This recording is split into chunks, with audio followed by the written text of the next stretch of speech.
Hello bookos. Today we're going to use scrap things to make a autumnal Halloweenish wreath.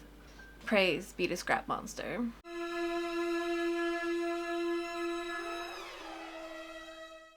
Hello and welcome to Bookhoarding by Bianca. I'm Bianca and this is my channel, and sometimes I talk about books, but right now I've been doing a lot of crafts because it's like cozy, crafty, cool autumn time, right? I mean, besides the fact that like Halloween is like one of like the maker holidays, right? Because it's all about making your own costume, frantically getting ready for Christmas and other holidays that you need to make gifts for. And like, let's face it, with the supply chain cluster of this year, we're all gonna be making some stuff. That being said, while you're here, don't forget to like, subscribe, and share because it's really nice and I appreciate it, and it is, you know, part of my goal for world craft domination.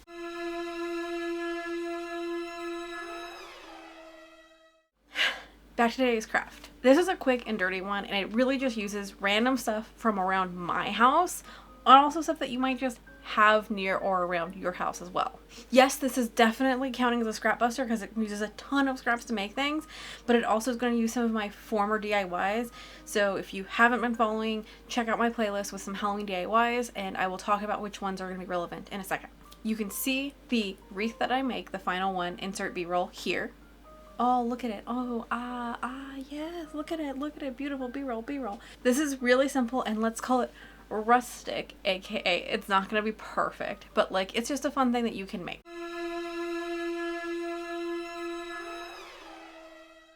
If you're on board for a rustic, aka chaotic crafting project, then this is what you will need. Scraps.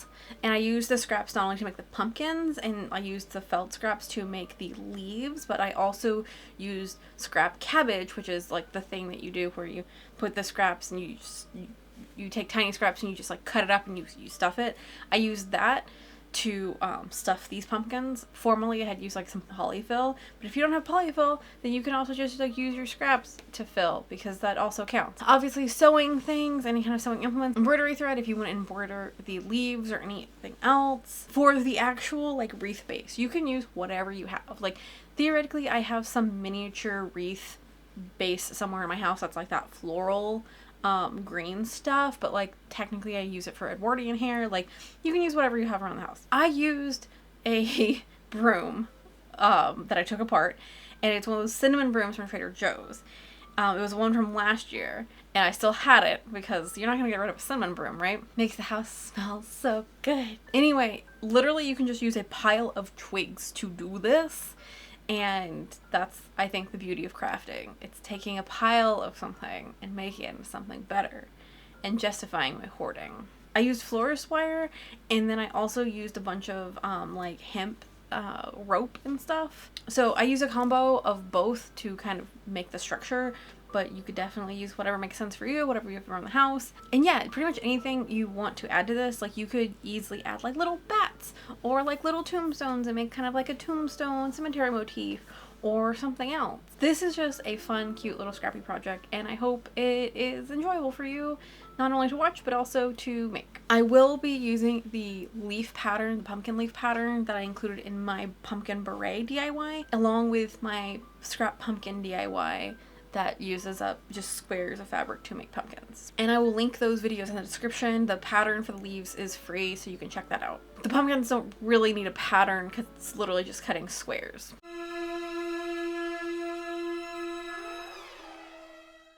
Okay, grab your scraps, let's make a wreath. Okay, as I mentioned before, I am using a cinnamon broom from Trader Joe's that I've had in my house since last Christmas. Sometimes I just keep things. The cinnamon definitely wore off, but I have new cinnamon brooms. And now this one doesn't smell like cinnamon. I saved some of the bigger pieces of the hemp cording to later tie this wreath together.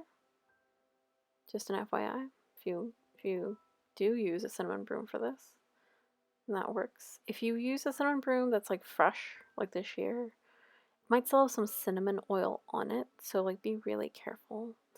Now, if you have other like twigs and like you want to like maybe sculpt this better, you could probably like get the twigs a little damp and do some stuff with it, but I didn't.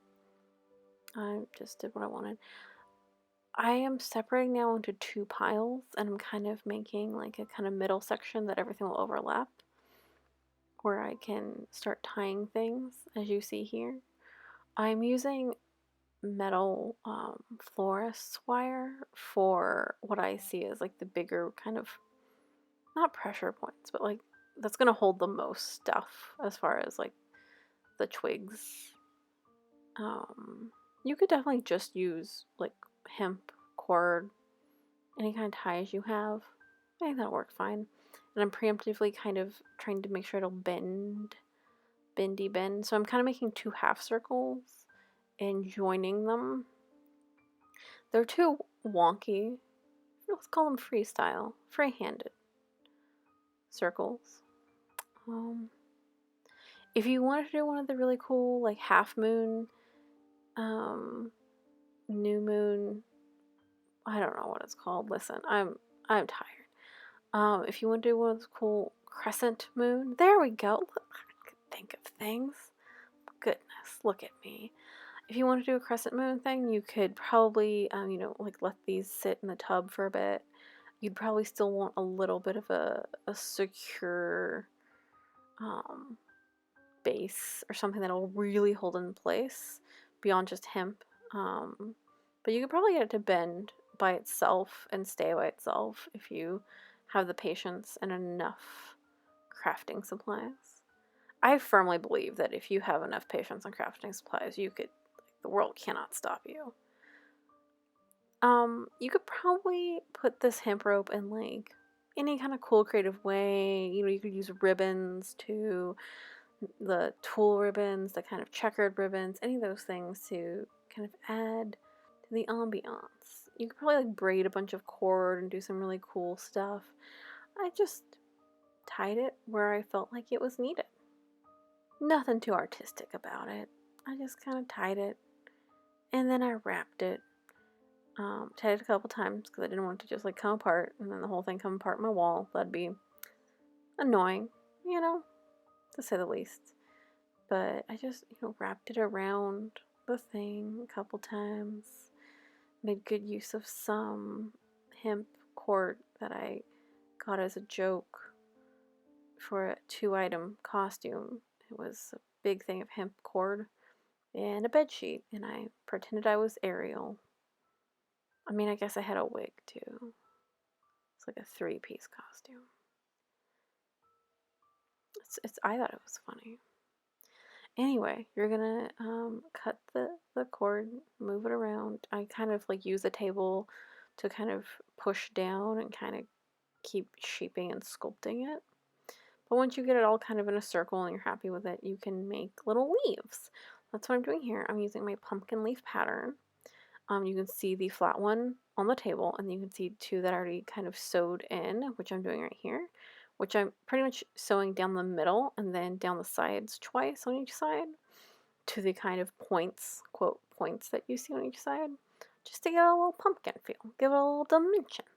So again, I'm just using felt scraps for this. You could use whatever leafy kind of scraps you have. I have this green, but as you'll see a little bit later, I also use some of my brown, some of my dark orange, my burnt orange. Give it a little feel of like a fall motif. It doesn't have to just be pumpkin leaves. I'm doing this specifically because I'm going to have pumpkins that I put in this. You can do whatever you want, whatever size you want. Be free. Have fun. But yeah, this is just my free pattern for my pumpkin things should be in my pumpkin beret blog, which I'll link to in the description. You should also watch my video on making a pumpkin beret. It's really cute. Okay. Now, I attempt to sew this leaf onto the wreath. Leaf on the wreath, leaf on the wreath, while getting this at a good enough angle for the camera, but also sitting awkwardly. The struggle. I'm actually standing because it's a standing desk. Why did I say sitting? I don't know. But yeah, you can just see I'm using the hemp rope, which is like kind of the benefit of using rope, or if you use ribbon, you can use it to pretty much be the base for sewing on and attaching the little things that you're making. So here you can see I've made a pile of other little leaves. And I'm like, oh yeah, I should put these on my scrap pumpkins. I didn't film making scrap pumpkins because I've already done this in another video. It's basically squares that you sew together. You make a little 4-patch and another little 4-patch, and then you cut a circle, and then you sew those circles right sides together, and then you turn it inside out, then you stuff it with stuff, and then you use embroidery thread or whatever thread, and you sew down the sides, and you gather to make the little ridges along the sides and kind of massage it along the way and make sure it stays nice and circular, pumpkin-like. It's fun. And I linked to a whole DIY that teaches you how to do that in a much longer time period. Also with photos, in the blog, there's actually like descriptions of what you're supposed to do and like diagrams. I'm just sewing some of my little leaves on here. Are they the pumpkin leaves? No, because I didn't think to make ones that were small enough proportionally.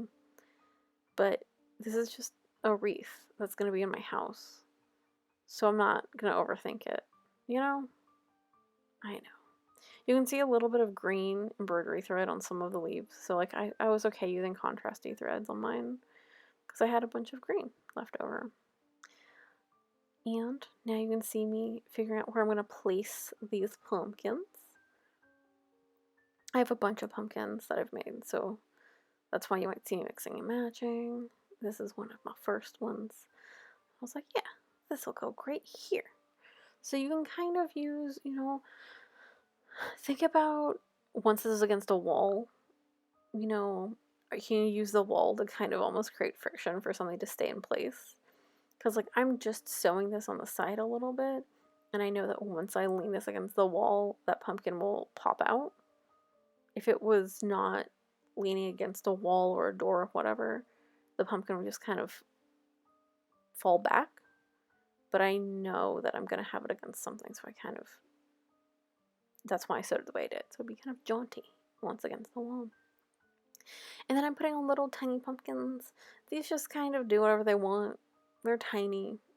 I could, have made more of a nest for them to nestle in, but I didn't. You can do whatever you want with these. Like, you could make, you could add acorns or little pine cones. You could make little stuffed animals, put them here. Make a little, like, tombstone motif or even haunted house motif. Like, you could go, go extreme. Do whatever you want. You could make a fun little, like, Star Wars motif. I don't know. The world is your oyster. Use those action figures in the house. 3D print some stuff. Use some LED lights. Have fun. This is not also limited to autumn, right? Like, you could kind of use this idea year round. And now you see it. Look. Popping the pumpkin back in place. So this is roughly what it's going to be. And, I just kind of group things. A little over here, a little over there. And then I'm using some of my extra hemp rope to tie a little thing that's just going to hold it in place on the wall. I don't know a better thing other than it's just a little loop. Little loop to hold it against the wall. And that's that part. So then you have that ready, and the next part you don't have to do. The next part is not mandatory at all. So I had a bunch of extra chiffon that I ordered, quote, clear. It's white, but it's going to show up clear once I get it on a wall. And what I'm doing is I'm sewing this layer on the back of my wreath. And I'm going to use this to create kind of like a sky background. Just cut off the extra. Like, I'm just whip stitching it roughly into the hemp or between the twigs. Like, it's rustic. Rustic is the word of the day, which is to mean sloppy or chaotic. Oh, don't want to cut any metal with my fabric scissors. Anyway, what you're going to use this for is as a kind of backdrop, so you can attach stuff to it, which even further goes into the idea that you could do whatever you want with this. So I made little bats out of, again, more scrap. And I'm just gonna, what I'm gonna do is I'm gonna kind of lay them out. So I know where the top of this is now that I put the little fastening in there. And I'm just gonna kind of lay them out and see how I think I'm gonna like them. So it looks like a flock of bats in the sky. So I made them like obviously bigger to smaller so that it would make more sense. And then I'm just gonna sew them in. I use my curved needle because that's I think my favorite needle of the year is my curved needle.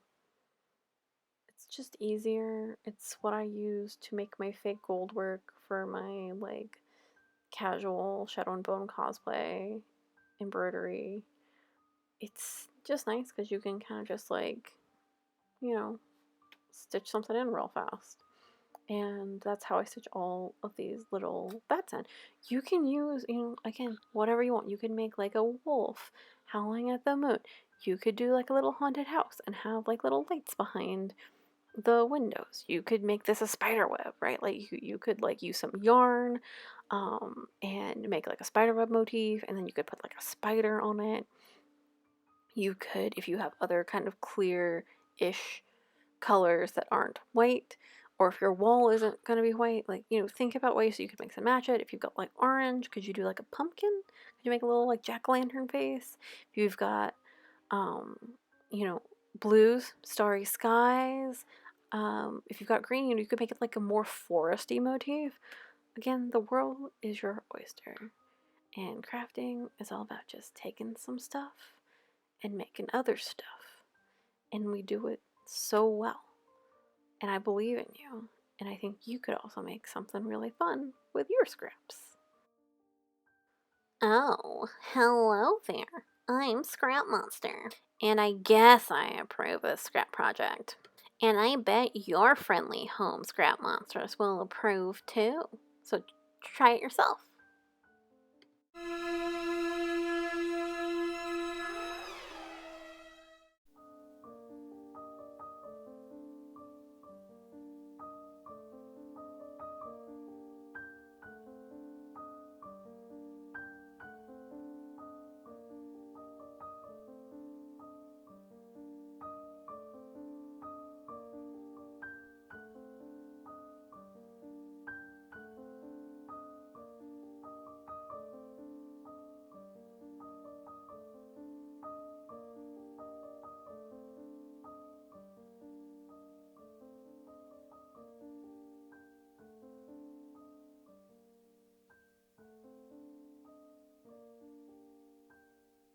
Okay, I hope this quick and dirty craft was really fun. It used a ton of my scraps, and that was great for me. I think that's pretty much it. This was a quick and dirty one. I've been doing a ton of kind of bigger projects, and this is kind of like a post-midterm, like, cute throw-together project, and not as much of a sewing project, although there is some sewing involved if you wanted to make these yourself.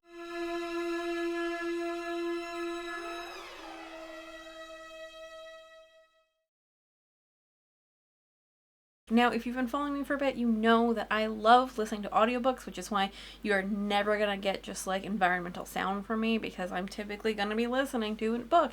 Those are copyrighted, and I'm not going to like put that stuff out there. I don't want to get sued. I was listening to Clariel by Garth Nix, and if you are a fan of Sabriel, then you might also have read Clariel or know of Clariel. It is one of his books that are about the Old Kingdom series, but that are kind of like not part of the main trilogy of Sabriel, Lyriel, and a portion. It's a kind of, not prequel, but like it's set far ahead of the events of Sabriel. So it's not necessarily reading that you need to do for Sabriel, but with Terciel and Eleanor coming out in November, I was like, I got to read these again, because I missed them. They're really good. Maybe I'll start a book club in 2022, and we can read Sabriel together. Would you like that? Okay, now I must go back to frantically making a costume for an upcoming event, but until then, don't forget to check out my Patreon.